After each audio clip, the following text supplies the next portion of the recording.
কিরে বন্ধু, কোথায় গেছিলি? রাতে বাড়ি গেছিলি? আয় তাহলে একদিন দাঁড়া, গল্প গল্প করে যাবি। রাহুল গণক নামের একটা লোক মাঝে মধ্যে আমাদের গ্রামে আসে। তুই কি জানিস ভাই? সে নাকি যা বলে তাই সত্যি হয়। তাই আমি ভেবেছি যে আমিও আমার হাতটা এবার দেখাবো। বুঝলি, কপাল খুব খারাপ চলছে, একটা গার্লফ্রেন্ডও জুটে না, একটা মেয়েও ভালোবাসার কথা বলে না। তাই নাকি রে ভাই? আইডিয়াটা খুব ভালো বলেছিস। তাহলে আমি হাতটা একবার আমারও দেখাবো, কি বলিস ভাই? তোর যা মুখের গন্ধ, কোনো মেয়েকে টাকা দিলেও পড়বে না, প্রেম তো দূরেই থাক। তবু একবার চেক করে দেখিস, কোনো জিনিসের হাল ছেড়ে দেওয়া ভালো না, বুঝলি? বলছি এত অপমান করিস না ভাই। আমি ভালো কলগেট কিনেছি রে ভাই, বিশ্বের 1 নম্বর কলগেট, এবার মুখের গন্ধ দূর হয়ে যায়। বেশ, তাহলে তো ভালোই কথা। আমরাও চাই না যে তোকে কেউ না পছন্দ করুক। যতই হোক তুই আমার বন্ধু বলে কথা। ঠিক আছে, এসব কথা বাদ দে এখন। আমি যা বলছি তুই তাই শুন। ঠিক আছে বল। ঠিক আছে, আজ থেকে খেয়াল করিস ওই গণক এই রাস্তা দিয়ে কখন যায়, দেখতে পেলে আমাকে জানাবি।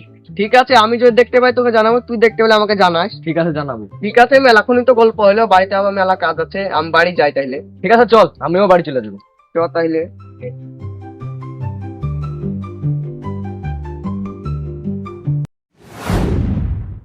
দিন হয়েও গেল রে, আবার গণকেরও দেখা নাই খুব। কি বুঝেছিস রে ভাই? ওই যে রে ভাই, গণকের দিকে আসছে। তাই তো রে ভাই, ডাক গণককে। গণক মশাই এদিকে আসেন। যার মনে আছে কালা তার আমি করি ভালা, যার মনে আছে কালা তার আমি করি ভালা। গণক মশাই, আমার হাতটা একটু দেখেন। উঠ বাছা উঠ, তোদের কি হয়েছে বল। গণক বাবা, আমার হাতটা একটু আপনাকে দেখাবো। আপনি নাকি হাত দেখে নাকি সবকিছু বলে দিতে পারেন, এই গ্রামের অনেকজনই নাকি বলছে। হ্যাঁ, এটাই সত্যি। কার কি ভাগ্যতা আছে আমি সব বলে দিতে পারি। ঠিক আছে গণক মশাই, আমাদের দুজনের হাতটা দেখুন, তারপর বলুন আমাদের ভাগ্যতে কি আছে। তাহলে হাতটা দাও।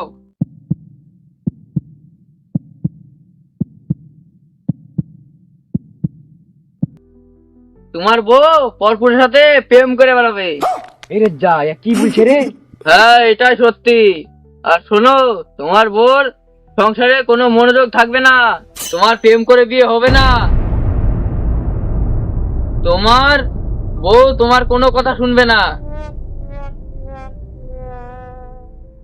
তোমার বউ সবসময় জেদ করে চলবে, ঘন ঘন বাপের বাড়ি যেতে চাইবে, আর না যেতে দিলে ভাত খাবো না তা বলবে। হায় হায়, আমি আর কি শুনলাম? কয়েকদিন বাদে আমাকে আব্বু মা আমার বিয়ে দিব বলছে রে। বাড়ি থেকে আমার বিয়ের দেখাশোনা চলছে রে, এবার আমি কি করব রে? তাই তো রে, আই বড় আছিস, ভালোই আছিস, কিন্তু একদিন না একদিন বিয়ে করতেই হবে। তো দেখা হইলো, এবার আমি দেখাই। ঠিক আছে, দেখা। বাবা, আমার হাতটা দেখেন। দে বাছা, হাত দে।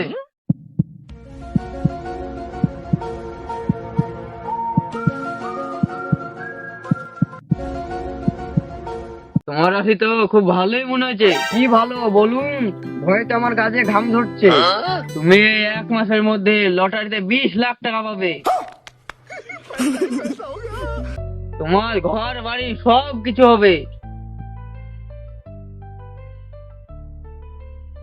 আর তোমার ব্যাংকে অনেক টাকা থাকবে, আর তোমার 4 চাকা গাড়িও হবে। কিন্তু দুঃখের একটাই বিষয় আছে, সবকিছু যে ভালো হবে এটার কোনো মানে নেই। কি সেটা বলুন।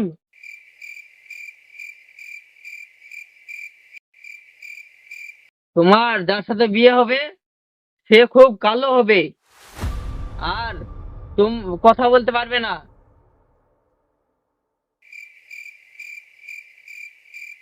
খুব গরিব ঘরের মেয়ে হবে। তাহলে আকাশ, তোর তো ভাগ্যটা খুব ভালো, তুই বড় লোক হবি, টাকা পয়সা পাবি।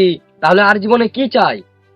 ওরকম একটা কালো মেয়েকে বিয়ে করব, তাহলে তো কোনো ব্যাপারই নাই। মানি থাকলে ওরকম রানী কত পাওয়া যাবে।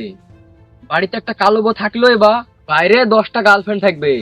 তোরই জীবন ভাই, আমাদের জীবন ওই তেনা ছিড়া হয়েই যাবে। আমি যাই, কিন্তু কিছু টাকা পয়সা দিলে ভালো হতো না? এমনিতেই গাড় জ্বালানোর কথা বলে গাড় জ্বললে দিয়েছে। এমনিতে আমার গাড়ি জ্বলছে, মনে হচ্ছে কেউ মরিচ বাটিয়ে আমার পুটকিতে লাগিয়ে দিয়েছে। আর তুমি আমার কাছে টাকা চাইছো, আমি তোমাকে টাকা মাকা কোনো দিতে পারবো না। এতক্ষণ ধরে যে তোমাদের আমি ভবিষ্যৎবাণী করলাম, দিয়ে যে আমার পুটকি ছালমাল সব উঠে তা কি তোমরা দেখবা? ঠিক আছে, কোনো বাবা ঝামেলা করে না, আমি টাকা দিচ্ছি, লেন। ঠিক আছে বাচ্চা, তাহলে আমি গেলাম। ঠিক আছে বাবা, যান তাহলে। যার মন আছে কালা তার আমি করি ভালা, যার মন আছে কালা তার আমি করি ভালা, যার মন আছে কালা তার আমি এদিকে কয়েক মাস হয়েও গেল আর গণকের আর পাত্তাও নাই। আকাশও ওই গণকের কথা শুনে লটারি কাটতে কাটতে ভিখারি হয়ে যাওয়ার মতন অবস্থা। এদিকে গণকেরও কোনো দেখা নাই। দেখি আকাশের কাছে যায় ওরা কি বলে। কিরে ভাই কি করিস? এই যে এখানে বসে আছি। বস তাইলে তুইও। কিরে ভাই এদিকে 1 মাস থেকে লটারি কাটছে, লটারিতে 1 টাকাও তো পাইলাম না রে। এদিকে গণকের আসার নাম নাই, কি ব্যাপার বলতো? আমিও তো কিছু বুঝতে পারছি না, সামনে আমারও বিয়ের দিন আগে এলো। বলছি তোর চেয়ে ভাগ্যটা আমারই বেশি খারাপ রে। আমার ভাগ্য ভালো বলে গণক আমাকে ভিখারি করে দিল। আব্বার পাট ব্যথা যত টাকা ছিল ওই লটারি কাটিয়ে সব ফুরিয়ে দিয়েছি। ভয়ে আমার হাঙা টাকা সবকিছু বন্ধ হয়ে গেছে। ওই গণকের রাস্তাতে কবে যাচ্ছে ফলো করতে হবে বুঝলি। ওই গণক আমাদেরকে ঝাড়ি মেরেছে, ওকে পাইলে এমন পাদানি পাদাবো ও সারা জীবনও ভুলতে পারবে না। ওর গণকগিরি আমি ঘুরছে দেবো এই গ্রামে, ও কোনোদিনও ঢুকতে পারবে না। ঠিক আছে আজ থেকে আমি ফলো করব। ঠিক আছে দেখতে পেলে ফলো করিস। ঠিক আছে চ বাড়ির দিকে, মেলা শুনিতে হইলো। ঠিক আছে চ তাইলে চ।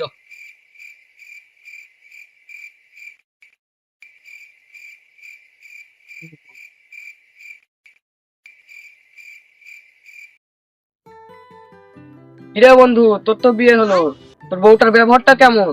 আমার বউ খুব ভালো মেয়ে রে, আমার সব কথাই শুনে চলে, কোনো জেদও করে না, সুখেই সংসার চলছে আমার। গণকের একটা কথাও মিলেনি রে। তাহলে তুইও তো বিয়ে করেছিস, তাহলে তোর বউটা কিরকম? হ্যাঁ বিয়ে করেছি, মেয়েটি ভালো, মেয়েটি কিন্তু কালোও না। গণকের কোনো কথাই সত্যি হয়নি। কবে পাবো রে গণককে হাতের মুঠায়? ঠিকই বলেছিস রে ভাই। ঠিক আছে চ, ওই গণককে দেখতে পেলে আমি তো ডাকবো। ঠিক আছে চ চ। বুঝলি আকাশ, এদিকে 1-2 দিন হয়েও গেল, ওই গণকের আর দেখা পাচ্ছি না রে। ওকে যদি দেখতে পাই এমন পেদানি পেদাবো, ওর গণকগিরি ছুটতে দেবো সারা জীবনকাল লেগে। যার মন আছে কালা তার আমি করি ভালা, যে কথা সেই কাজ, ওই যে গণক যাচ্ছে। কই রে? যার মন আছে কালা তার আমি করি ভালা। ধর গণককে।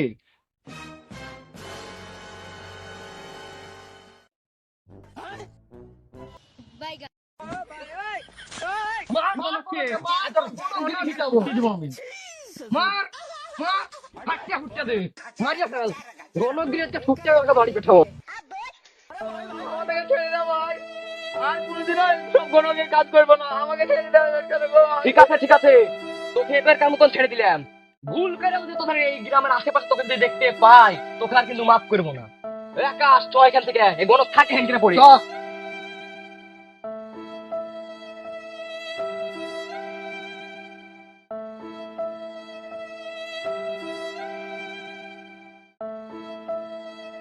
বন্ধুরা ভবিষ্যৎ বলতে কিছু নাই, এইসব ভন্ডর কাছ থেকে সাবধানে থাকুন, তাহলে নিজে কোনো জায়গায় ঠকবেন না।